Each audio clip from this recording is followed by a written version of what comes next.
The morning they expelled Jake Morrison from Lincoln High, his mother stood in the parking lot screaming that my daughter had ruined her son's life. I watched from my car gripping the steering wheel and thought, "Lady, your son ruined his own life the day he decided my daughter wasn't human." My name is Grace Park, and this is about the day my 16-year-old daughter Madison stopped being invisible, and the price we all paid for it. I should have seen the signs. Madison started wearing her father's old hoodies to school, drowning herself in fabric 3 sizes too big. She stopped eating lunch, claiming she preferred to study in the library. My straight-A student suddenly begged to switch schools in the middle of sophomore year.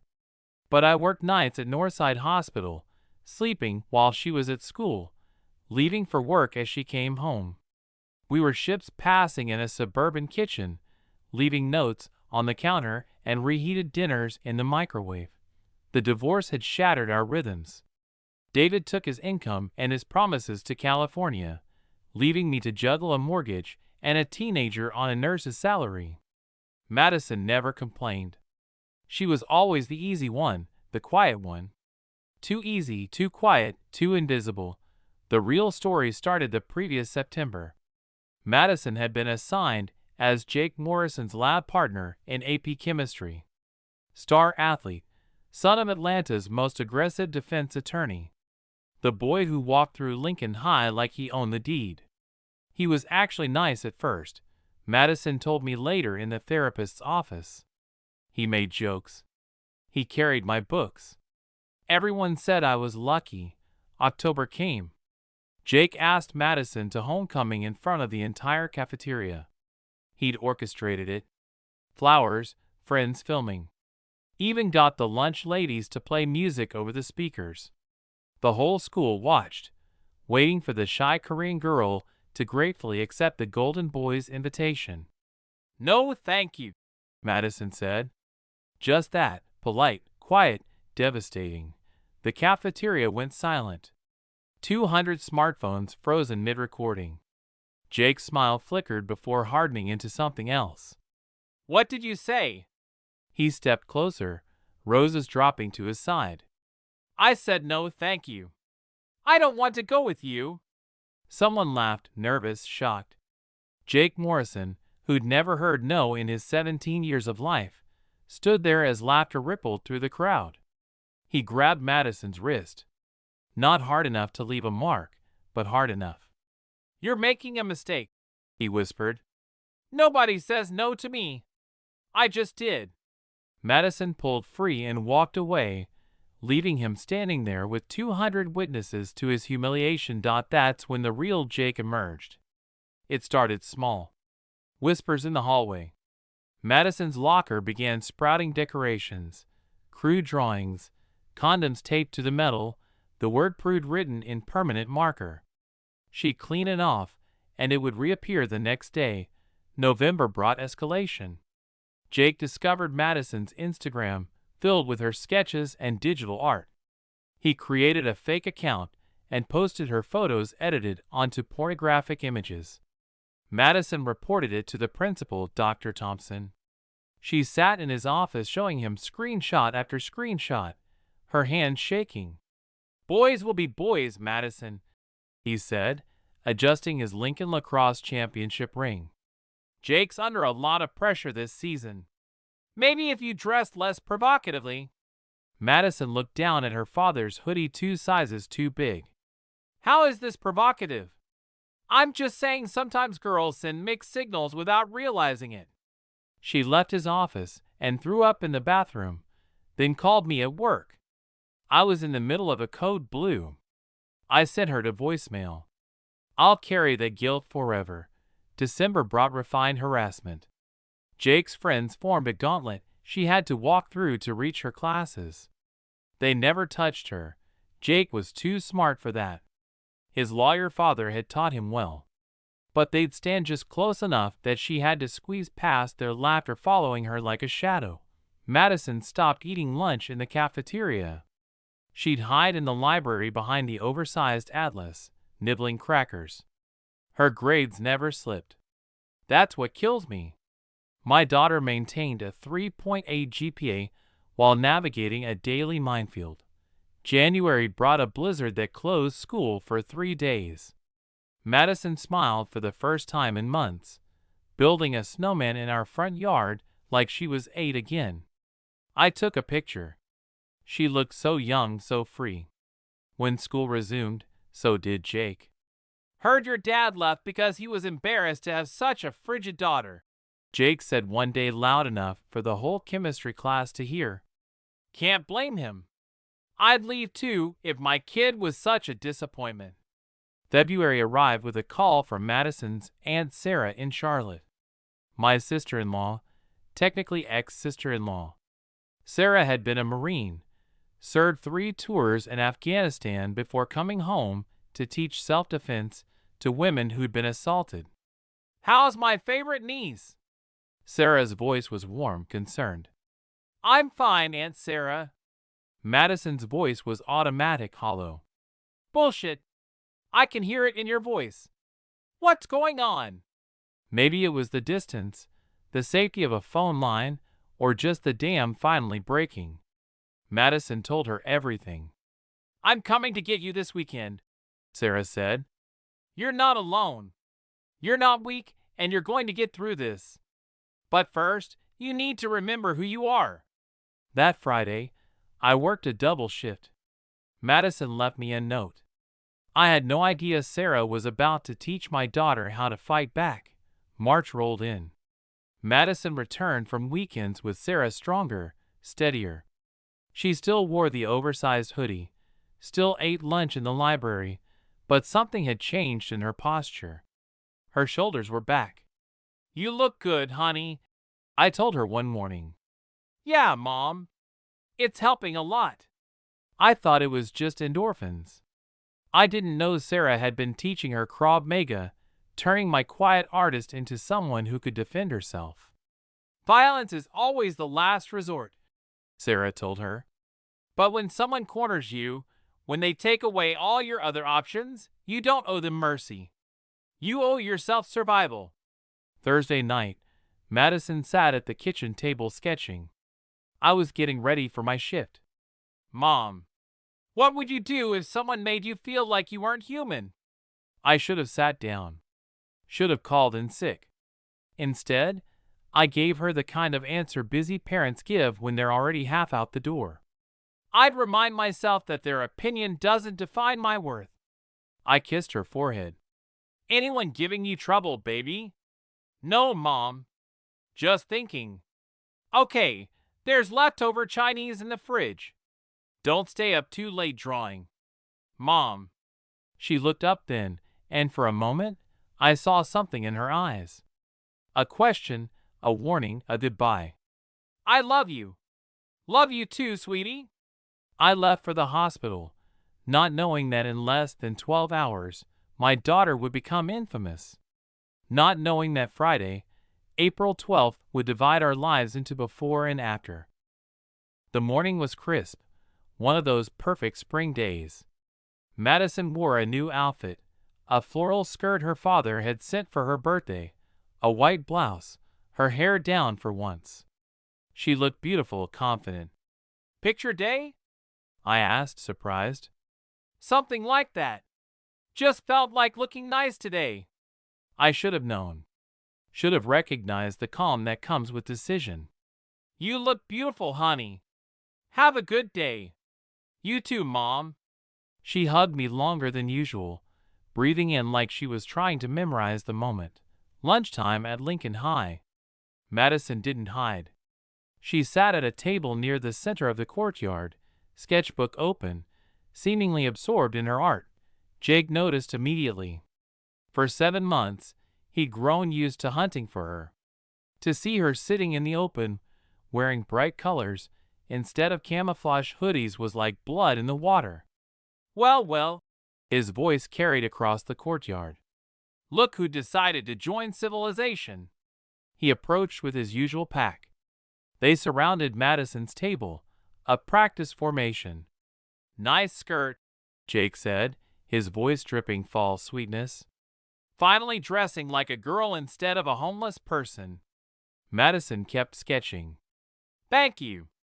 The unexpected response threw him off. Think you're hot shit now. Think a pretty skirt changes what you are. What am I, Jake? Madison looked up then, meeting his eyes directly for the first time in months. A frigid bitch who thinks she's better than everyone else. No, Madison said quietly. I'm just someone who said no. The word hung between them like a challenge. What happened next would be watched 10 million times, analyzed frame by frame, debated in comment sections and courtrooms. Jake grabbed Madison's skirt from behind and pulled hard. The fabric tore with a sound like the world ripping apart. The floral pattern split, exposing Madison's underwear to 200 phones already recording. The courtyard erupted. Laughter, gasps, the electronic chirp of cameras. Madison stood there exposed, trembling as Jake held up the torn fabric like a trophy. This is what happens when you think you're too good for her. He never finished the sentence. Madison turned and everyone who was there swears the same thing. Her face was completely calm. Her right leg swept up in a perfect arc. The spinning heel kick Sarah had made her practice hundreds of times. Her heel connected with Jake's temple with a sound like a baseball bat hitting a watermelon. He dropped instantly. 1 second he was standing gloating. The next he was on the concrete, unconscious, the skirt still clutched in his hand. The laughter stopped. Madison adjusted what was left of her skirt, then looked at Jake's 5 friends. Anyone else? Her voice was steady, almost curious. Anyone else think my no doesn't matter? Nobody moved. Then Emma Chun, quiet Emma from Madison's art class, started clapping. That's called self-defense, she shouted. I recorded everything. Everything from the beginning. The spell broke. Some students ran for help. Others kept filming. Madison walked to her backpack, pulled out the oversized hoodie, and put it on. Then she sat back down and continued sketching. Coach Williams was the first adult to arrive. Jesus Christ, he muttered, seeing Jake on the ground. He looked at Madison, then at the torn skirt. Understanding dawned on his face. Within an hour, #MadisonKick would be trending. Within 2 hours, news vans would arrive. Within 3 hours, my phone would start ringing with calls that would change our lives forever. They loaded Jake onto a stretcher. His mother arrived just in time to see her golden boy wheeled away. That's when she started screaming about lawsuits, about assault, about ruining her son's future. I got the call at work. Mrs. Park, this is Principal Thompson. There's been an incident involving Madison. I drove to school still in my scrubs. They had Madison in the principal's office sitting between 2 police officers. Mom, she said when she saw me. I'm sorry. I'm so sorry. Don't, I said, pulling her into my arms. Don't you dare apologize. Over her shoulder, I saw the computer screen. The video was playing on silent. Even without sound, the story was clear. Your daughter assaulted another student, Principal Thompson began. No, that boy sexually assaulted my daughter, and she defended herself. And from what I'm hearing, this has been going on for months while you did nothing. One of the police officers spoke up. Ma'am, we've reviewed multiple videos. Your daughter was clearly defending herself. We're not charging her with anything. But Jake, Principal Thompson started. Jake Morrison is being charged with sexual assault. The officer continued. Multiple witnesses have come forward about previous incidents. Your daughter wasn't his only victim. Those words. Wasn't his only victim. How many girls had suffered in silence? We left the school through a gauntlet of cameras and questions. Madison kept her head up, her hand in mine. That night, I sat on Madison's bed while she showed me everything. The fake Instagram accounts, the saved screenshots, the journal where she documented each incident with dates and times. How long have you been planning this? I asked. I wasn't planning anything. I just woke up this morning and decided I was done being afraid. I wore the skirt Dad sent because it made me feel pretty, feel human again. When he tried to humiliate me in front of everyone again, something in me just clicked. The kick. Where did you, Aunt Sarah? Madison smiled. She said I might never need it, but if I did, I should make it count. You made it count, baby. Mom. What happens now? I don't know, honey. But whatever happens, we face it together. Tomorrow would bring lawyers and interviews, school boards, and social media storms. Tomorrow, Madison would have to decide whether to be a victim or a survivor, a symbol or just a 16-year-old girl. But tonight, she was just my daughter, safe in my arms. The next morning came too soon. I woke to 27 missed calls and a front yard full of reporters. Madison stood at her bedroom window. They've been here since 5 a.m., she said quietly. My phone rang. Sarah calling from Charlotte. Turn on CNN. There was Madison's face on national television. A 16-year-old Georgia student is being hailed as a hero after fighting back against her alleged attacker. Then came the talking heads, the debates. Was it excessive force? Where were the teachers? Why didn't she report it sooner? She did report it, I said to the television. She did everything right. Madison's phone buzzed. Jake's awake. His mom's at the school with 3 lawyers. Emergency assembly at 10.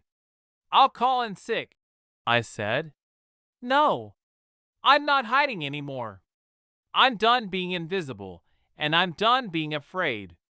The school parking lot was chaos. News vans, police cars, protesters with signs. Justice for Madison. Boys will be boys is no excuse. Principal Thompson met us at the door. His office now held the district superintendent, the school board president, 2 lawyers, and Officer Williams. First, Madison, how are you doing? The superintendent asked. I'm fine. We need to discuss the situation. Mr. Morrison's parents have indicated they intend to file charges and a civil suit. Excessive? I interrupted. He sexually assaulted her in front of 200 witnesses. Officer Williams cleared her throat. We've had 47 students come forward since yesterday with complaints about Jake Morrison. Some incidents going back 3 years. Your daughter isn't the only victim, but she's the first one who fought back publicly. The criminal case against Jake is solid. You're not in any legal trouble. In fact, you might have saved future victims. The assembly was packed. Mrs. Morrison took the stage first, uninvited. My son is lying in a hospital bed, she began. Concussed, traumatized, his lacrosse season over, his college prospects destroyed, all because a girl couldn't take a joke. The auditorium erupted. Jake made a mistake. He's 17. Are we really going to ruin his life over a schoolyard prank? Emma Chin stood up. I have a question. Where was your concern about ruining lives when Jake created revenge porn of Madison? Where was proportional response when he harassed her for 7 months? Other students started standing. One by one, they shared their stories. Not just about Jake, but about the culture that protected him. Mrs. Morrison tried to speak over them, but her voice was drowned in a tide of truth-telling. Finally, she stormed off the stage. Principal Thompson took the microphone. I think we need to listen. Really listen this time. Later, a young man entered the principal's office. I'm Daniel Morrison, Jake's brother. I'm not here to threaten or blame. I'm here to apologize and to thank you. We stared at him. I've been telling my parents for years that Jake needed help. Real help, not lawyers to clean up his messes. He's been escalating since middle school. They always covered for him. He pulled out a card. I'm a social worker now. If you need someone to testify about his history, call me. The next weeks blurred together. Jake was charged with sexual battery, harassment, and cyberstalking. His friends were charged as accomplices. Madison became a reluctant symbol.